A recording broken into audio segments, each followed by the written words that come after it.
Hynes, coach of the Minnesota Wild, joins weekly, and that's really, really cool. Dallas tomorrow night, that's a super cool game, and Hynes, he joins us now. Coach, what are some keys to beating these Stars, and good morning. Good morning, PA. Always good to be on with you. Dallas, good. They're a challenge. They have a lot of team speed, so I think for us, I think we've got to be ready to play with strong structure because they do some things offensively off the rush and coming out of their own end very well. They get to the net and they shoot. They shoot a lot of pucks in the offensive zone, so we've got to be buttoned up in those areas. And then I think on the other side of it is that if we can beat some of their pressure, and I thought we did a good job even in Seattle. Seattle plays a very similar defensive zone coverage system as they do, so I thought we got to the inside of the ice and we're able to score some good goals on the interior. And we got to be ready to skate, and it's going to be a hard competitive game as usual against Dallas. And welcome home, by the way. I mean, you've had longer trips, but it seemed like you were gone forever. Holy cow, that was a long time, wasn't it?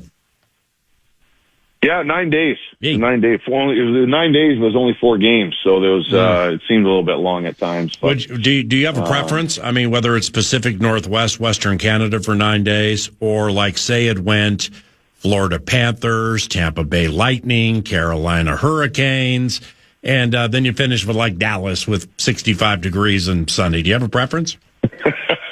Probably in the middle of winter, maybe go to either California, or LA, or Florida. But hey, schedule is what it is, right? It's hockey season, so we got to be ready for whatever. With the losses to Calgary and Vancouver, I mean, I don't like going back that far really, and I get the single game season, game by game bit, and I have a high level of appreciation for it, even in an 82 game season.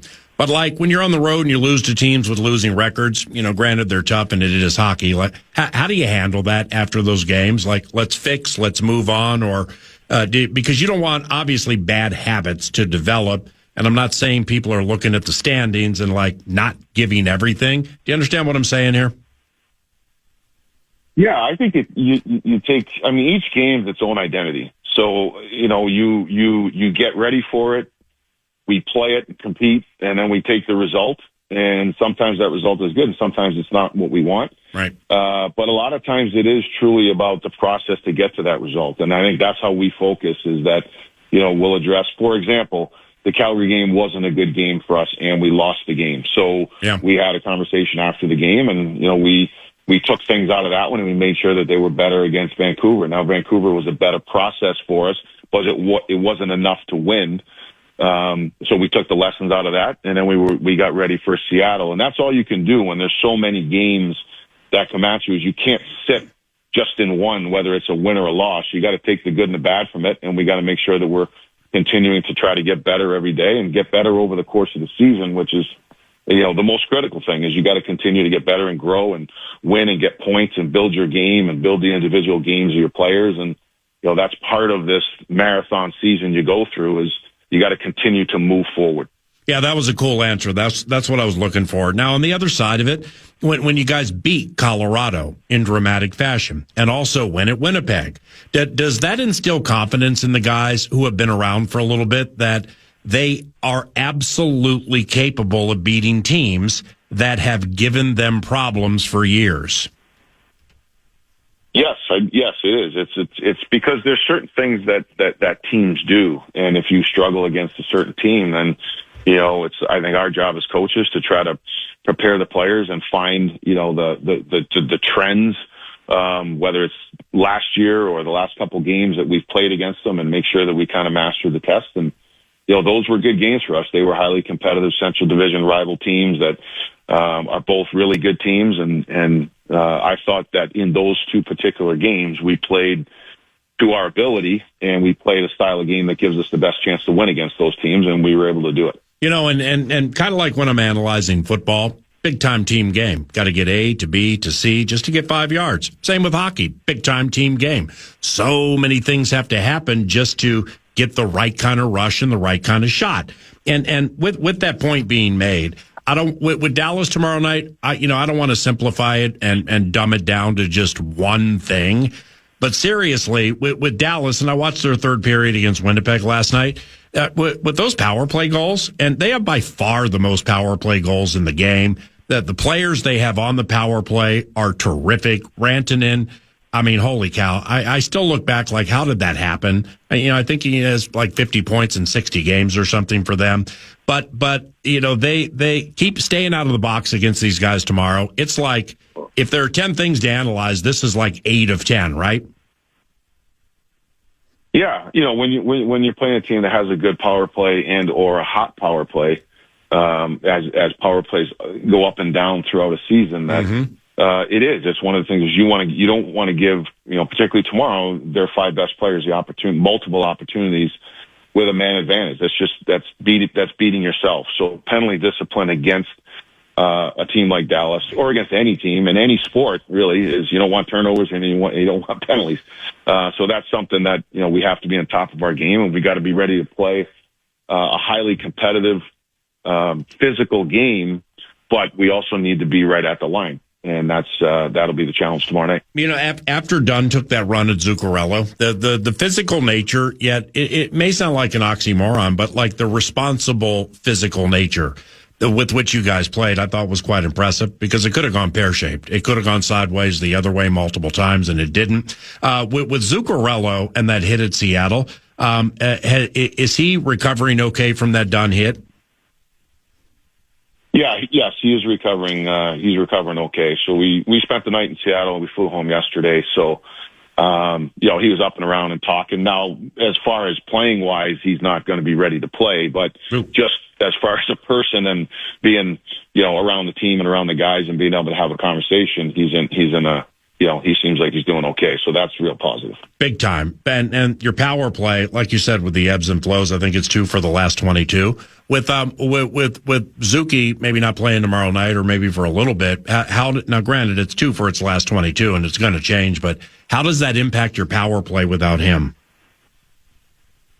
Well, we'll have to make some adjustments, depending on whether we move guys around on that power play. Obviously, someone's going to have to come in on the power play to take Zuccarello's spot. Not necessarily maybe exactly where Zuki plays, but those are the things when you get injuries, you want to take a look at it and see who's going to fit, and maybe we change some guys around, whether it's where Kirill is or where Boldy is.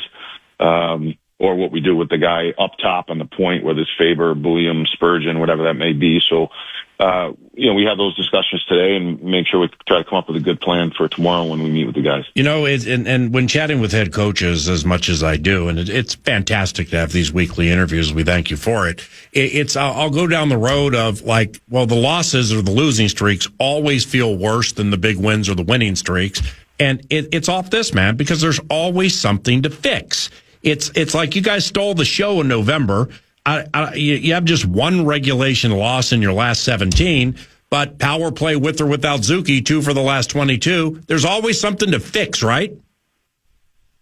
Yeah, and that's why it's a daily endeavor in sports and as a coach, because it's you're always trying to prepare. Obviously, your number one thing is for the present, but there's always something that comes up, whether it's an injury, it's a poor performance, it's a good performance, it's a win, it's the power play, it's penalty kill, it's whatever it may be. That's just, that's what we do. That's why it's in season, it's a never ending, you got to be ready every day. And there's different challenges that present themselves throughout a day or day to day or game to game. And that's why you need good people around you.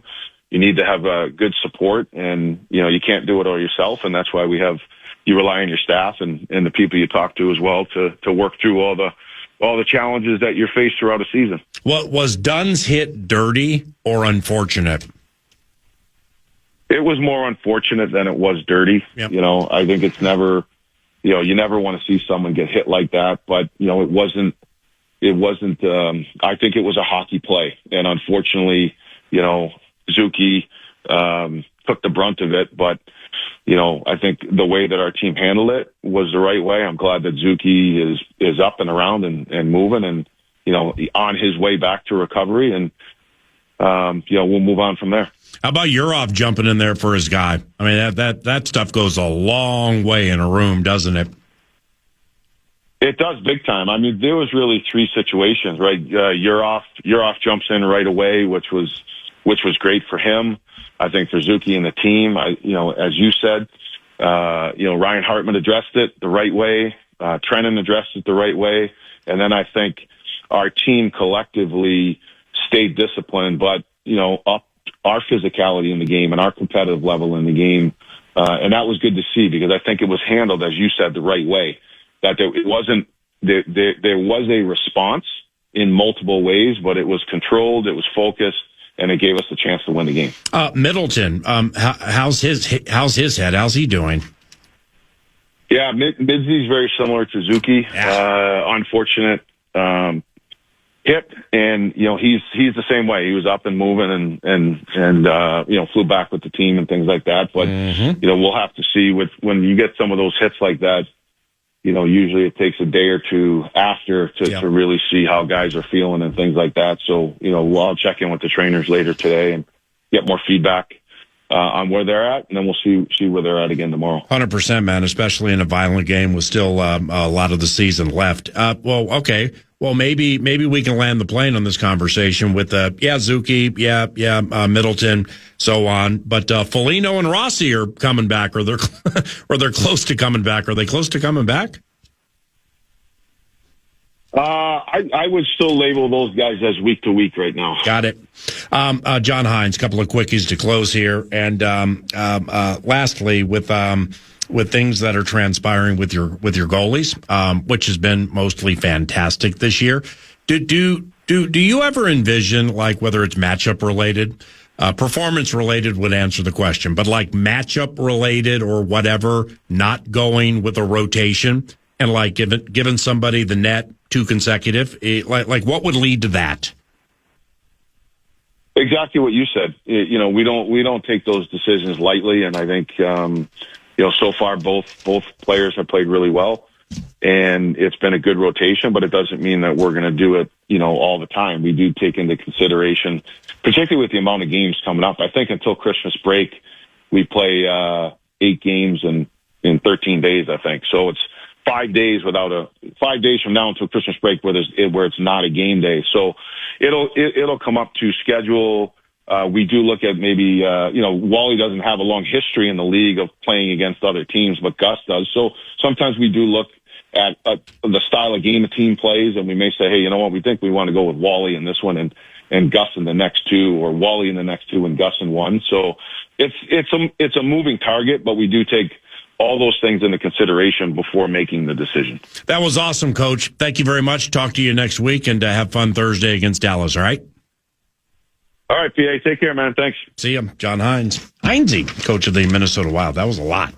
So that was a lot. Done on Zuki. Hockey play, more unfortunate than cheat worthy or uncalled for, with which I completely agree for whatever that's worth. But sounds like no Zuki or Middleton tomorrow night. Foligno and Rossi still week to week. Has a little of, other than that, Miss Lincoln, how was the play to it? Because Dallas, I think now is 11-1-2 on the road. Ugh. Something like that. I mean, these Stars, man, they got this Wildcat I know I'd heard of before, but I guess I'd forgotten about him. He's unbelievable. Rantanen, unbelievable. Robertson and Niskanen and so on. I guess we're just going to have to win with elite net minding, and the big timers got to show up tomorrow night. Win an underwhelming game. Vedem Stars tomorrow night. We'll be right back. We strut into the penultimate segment this snowy Wednesday, 9 to noon. And I can say snowy Wednesday after yesterday. I got no idea how much snow we got yesterday. It felt like at least 6 inches.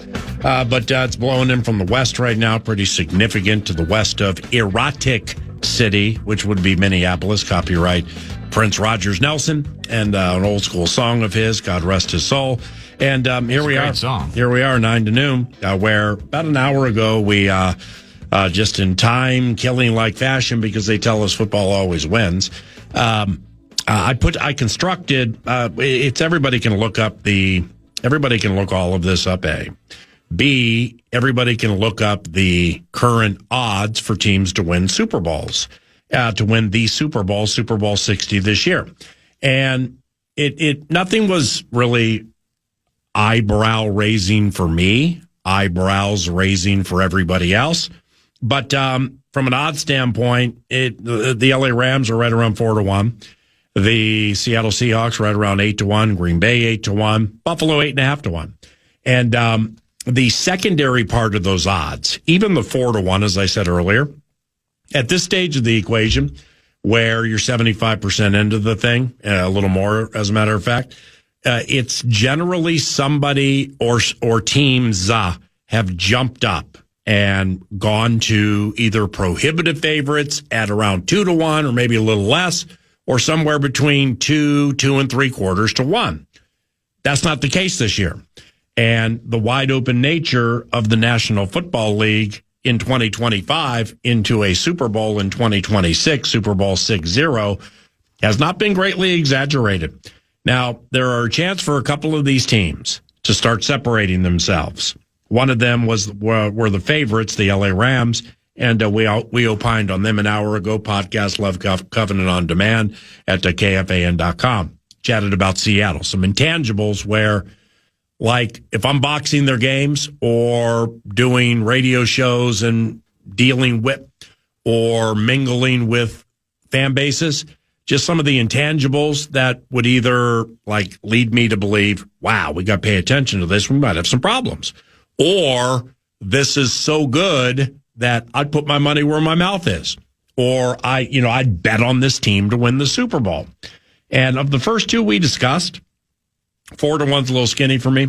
For the Rams, I actually, don't. You want home field advantage for the divisional round and the NFC Championship round. Did nothing for Detroit last year, but there was an asterisk. The elasticity finally popped on, let's say, 25 significant injuries during the course of the year. Yeah. So can I say dealing with that now too? Right, a little bit. Can I say that was predictable? No. But nevertheless, Jaden Daniels and Mr. Quinn's team went in there and just absolutely humiliated somebody, and all of a sudden they're gone. With the Rams, it's different because, see, that's tangible. Like, hey, we don't have Kirby. We don't have Brian. We don't have Jameer. We don't have Amon-Ra. That's tangible because you can analyze and or handicap how those individuals played against certain foes and what the fall off is with the perceived L behind them. So Khalif Raymond's a fine player, one of the best punt returners in the NFL. It's not even close. But if he's running 45 routes compared to 16 because he's filling in for Amon-Ra St. Brown, that's a problem. So that's tangible. The biggest drawback, in my estimation, for the LA Rams, it's not tangible.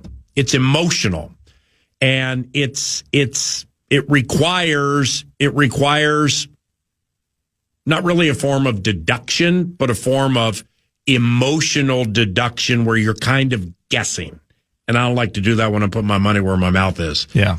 And that would involve, like I said an hour ago, if I'm the LA Rams and I get that 1 seed, believe it or not, my biggest fear is playing San Francisco or Green Bay in the divisional round or the NFC title game. And they got fine players, but they have finer fans. And when that Packers fan base and when that Niners fan base senses the Super Bowl's on the horizon and they have a chance, if you think you're crafty at SoFi and you bought tickets in the 15th row on the 50-yard line behind the visitor bench and you paid maybe $650 for those two tickets months ago, cool. I'm going to move them for $2,500 each. Those fan bases will say, well, I'd like to give you $2,750 for each of them so you don't call anybody else.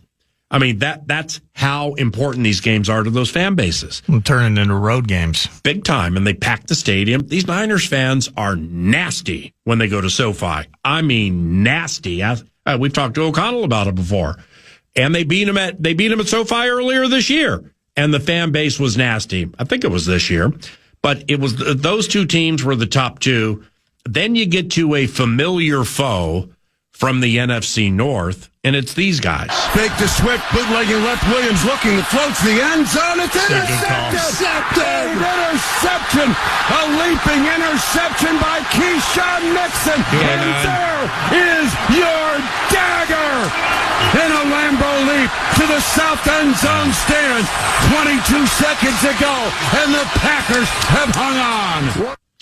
Packers fans, we like to do this. We've done this over the years. And, I really took it on the chin in 2008, where took it on the chins. I think there were 2 at that stage. Now there are 3.5. But took it on the chins in 08, where, I made an Aaron Rodgers related proclamation that was foolish. And he's ended up becoming one of the best quarterbacks in the history of the NFL. I'm not going to get that loud about K9 guy. You can have him. Okay. So we'll start there. You can have him. And when these games start getting bigger, and the receivers consistently are doing what they do, and if the rush doesn't get home, okay, we'll see. We'll see with Keyshawn Nixon. And the reason I say this is I'm on the sidelines before every single Vikings game for about an hour and 20 minutes, maybe an hour 15. Then I head upstairs for a noon game, about 10:50 for the 11 o'clock chat with Muss. I've just seen Keyshawn Nixon. I've seen K9 guy talk so much trash to so many different people. He's not clever. It's not clever. It's just stupid. But it's all he knows how to do to fire himself up before games. I don't think he's that great of a corner. And by the way, he got scorched on the final play of that Bears game. It's just Caleb picked up on it too late. So when we talk about Green Bay being 8-1, and I'm not betting that, and it has nothing to do with the shoe size contest. And I do like the way the offense is going. In fact, I really, really like the way Green Bay's offense is going. Christian Watson, the demise of Christian Watson has been greatly exaggerated. He's averaged 21 yards a catch the last 2. He has 5 touchdowns his last 4 games. Christian Watson is so gifted. He's such a big, tall, fast, gifted receiver. He's gifted, and now he's healthy. Well, that's a problem for defenses around the NFL. Christian Watson, he's fantastic when he's going like this. The return of Jaden Reed is huge for Green Bay. He's a terrific jet sweep receiver, and he gets the screen game. But you got players shaking in cleats, you have coaches shaking in tennis shoes, and you have executives shaking in loafers anytime they put Jaden Reed on a jet sweep, because he's really good at it, and they run really good stuff off the jet sweep fake. Jacobs can pound on you. I like Josh Jacobs. He can pound on you, keep things honest. You get behind these guys, you get behind Green Bay, Michael Parsons feasts. In fact, Enagbari is probably my newest favorite, most underrated player nobody ever talks about in the NFL. Kingsley Enagbari is a fantastic player, and he's a great compliment to Michael Parsons and Rashawn Gary. And they have him, and when you get behind Green Bay, let's just put it this way.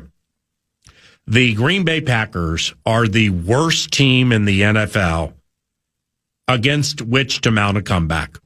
You don't want to get behind these guys in the fourth quarter, specifically 2 scores. You're in a lot of trouble if you do, because they are really, really good at unleashing the fury of a deceptive pass rush when they're leading in the fourth quarter. What a test. What a test at Denver against that group, that coach, and that defense. Denver's won 10 in a row. 3 of the last 4 for Green Bay are key. Why? Because they're all on the road. And Matt LaFleur wins 75% of his games at home, but is about 59% on the road. He's 21-4 in December games. LaFleur. That's the best mark in December games in the history of the NFL. But until like with Darnold, until it goes the other way consistently. He's 75% at home, 59% on the road. This is it right here for Jordan Love. It's not like career ending it. This is it. Here's your squad, man. It's all right in front of you, man. Your offensive line has played a lot of games together now without Jenkins. You've worked your way around not having Tucker Kraft. You get Reed back. Watson has a pulse, and in fact is going as well as any receiver in the NFL right now. Your running game, 2 deep with a couple of powerhouses. Emmanuel Wilson's a very physical back. So is Josh Jacobs. healthy at the skill spot, man. An offensive-minded head coach who wins them all in December, and a bruising running game on which to rely. It's all there it's all right in front of you, Jordan. Follow Matt LaFleur's plan, and at 8.5 to 1, 8 to 8.5 to 1, this team's going to be really tough to beat, especially if they got games at Lambeau. High-end test for Jordan Love this Sunday. It's a high-ender. The Broncos allow 4.5 yards per play. That's tops in the game and is a fantastic number. 4.5 yards per play. That's snobbery that goes 10 to 10. And Denver's defense also number 1 on third down and red zone defense. That place and Power's a tough place to win. The crowd gets loud. It's like it's the poor man's 12s, even though I think they're louder than the 12s and they love their team. It's kind of an interesting match, too, for a Packers team that's number 1 on third down offensively. And just kind of the way that, I mean, they inversely complement, in terms of the matchup, they complement each other in terms of best versus best and somebody having to give way. It's going to be a really cool game. Super cool game. And, but like Darnold, like Rams winning home games against teams that have big fan bases that travel. That is a thing, as the kids would say, when there's no tomorrow. It's Packer fans may not want to admit it because of the ridiculous contract he got, but nevertheless, so much of this comes down to Jordan Love and his will or LaFleur's will. Because LaFleur puts together game plans that, I mean, he crafts that thing beautifully. But if the quarterback has to go off script or go with his own will, the results so far have not been great. They just haven't been great when we're off script guy. They also haven't been great when you pressure Jordan Love. You pressure Jordan Love and he melts. His completion percentage when pressured is under 41. And his passer rating is 55.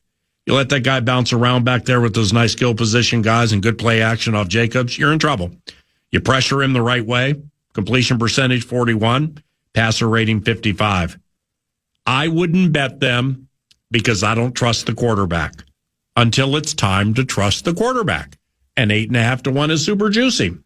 But I also don't trust K9 guy, but I'm getting a little too emotional with that one. Well, there's part of me, though. I actually kind of do trust Jordan Love this time around with the way that he's performed in specific primetime spots. Mm-hmm. It is specifically that secondary.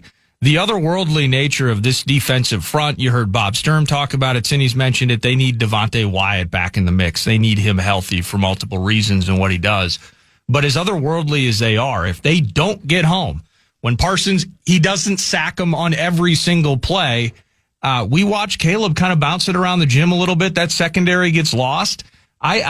For me, looking at the Packers, if they are not to get to a Super Bowl this year, I kind of see it similarly to what we saw earlier in that Dallas game and just some of the troubling instances they've struggled with, where specifically Jordan Love is actually playing incredibly well, playing winning football, and it is their defense that can't get that offense paid off with a victory. That's just kind of how I look at them. The Keyshawn Nixon thing's a problem. It's mostly been against the run. I thought their defense against the run in the second half against Chicago had some real problems. And that's with the loss of Wyatt. Yeah, for sure.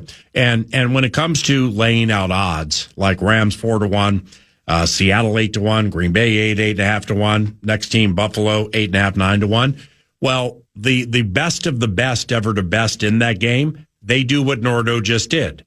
They take something and they say, I see it this way, and I think it's going to get better when the race comes down to the wire. So that's the prognosticating part of prognostications.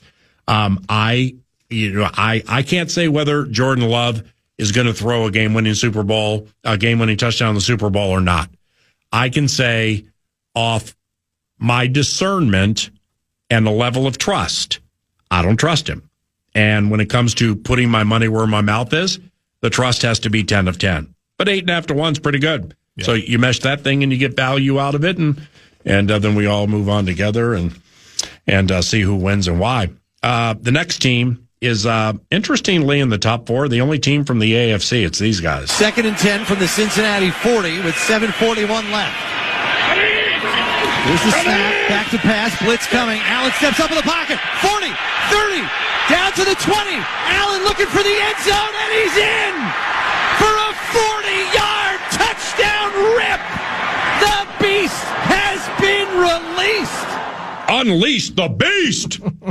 Unleash the beast on the Buffalo Bills vast and ever-expanding audio, radio, media network. Ooh! It's 11:40. Let's go long. Steve's Appliances Marathon segment. Steve's Appliances, stevesappliances.com. You need a refrigerator?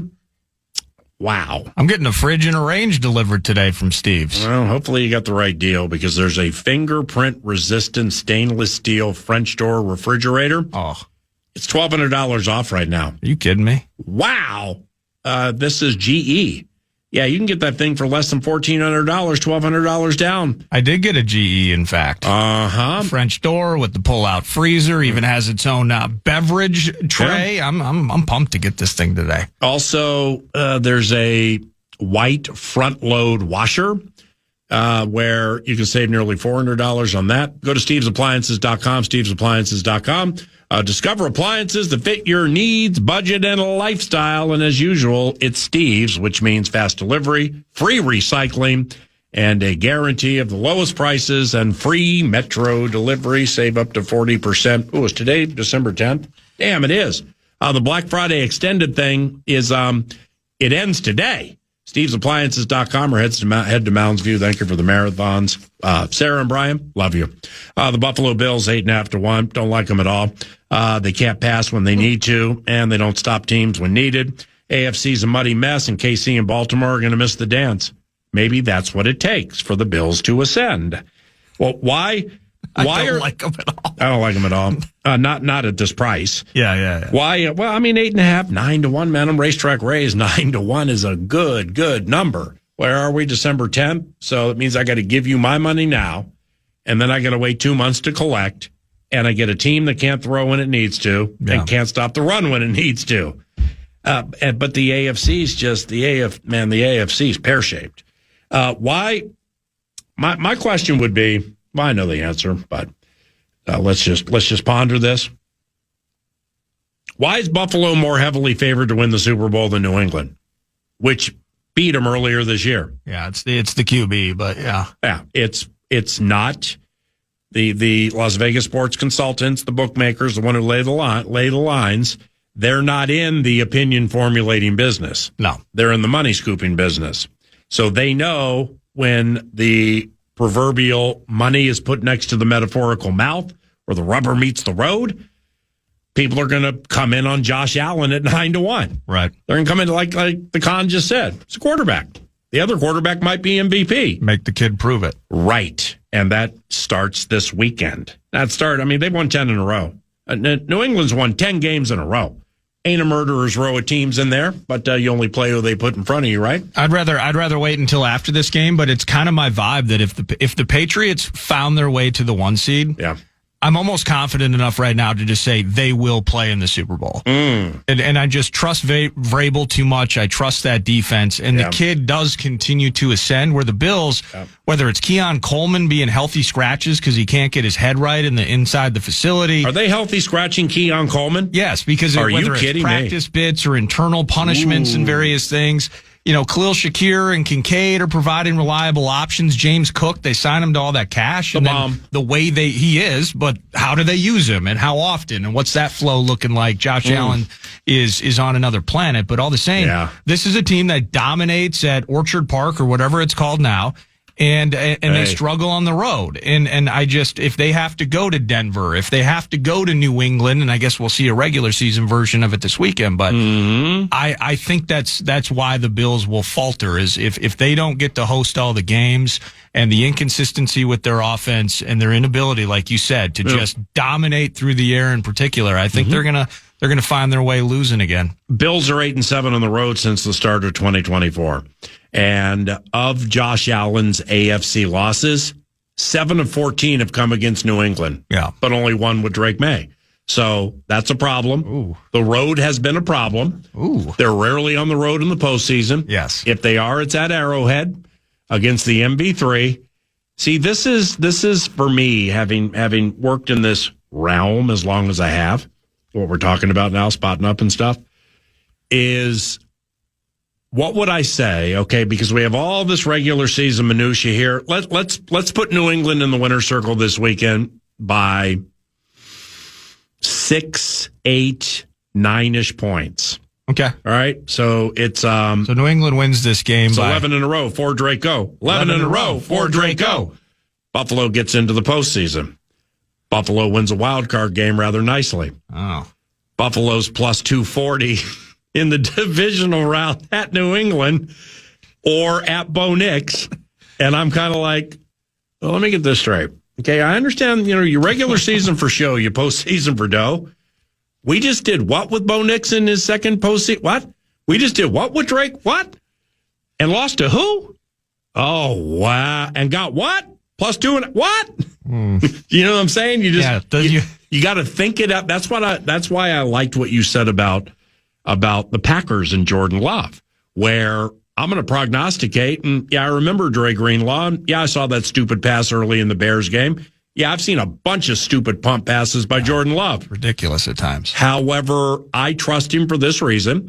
And then you think about the defense and what they do or don't do in the positions he's put in. He's so freaking smooth, and it's stupid. And he's good late. He bleeps up early, loses to the freaking Panthers. But then when the lights are bright, man, he's won one playoff game, and Aaron Jones had every bit as much to do with that win as he did. And that run down the back half of that season, too. And the other two, he's gotten killed. Well, not gotten killed, but he lost to the wire at Santa Clara. Well, he had 3 or 4 picks last year in the Eagles game, too. And the team went on to win the Super Bowl. So I'm feeling against the grain here. It's a fair part of the narrative there, but, man, like I said earlier, I don't like Buffalo at all. Yeah. To win the Super Bowl at 8.5-1, that's what we're saying.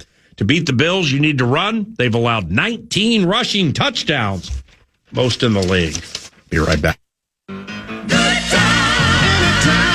Hey, thanks for the good times. Dan Cole, the common man, is so fired up for the Wednesday program. He's been in studio the last 45 minutes, feverishly, intensely. Well, he just threw a few things together and put some glue on it, and you're going to get all that coming up here at noon.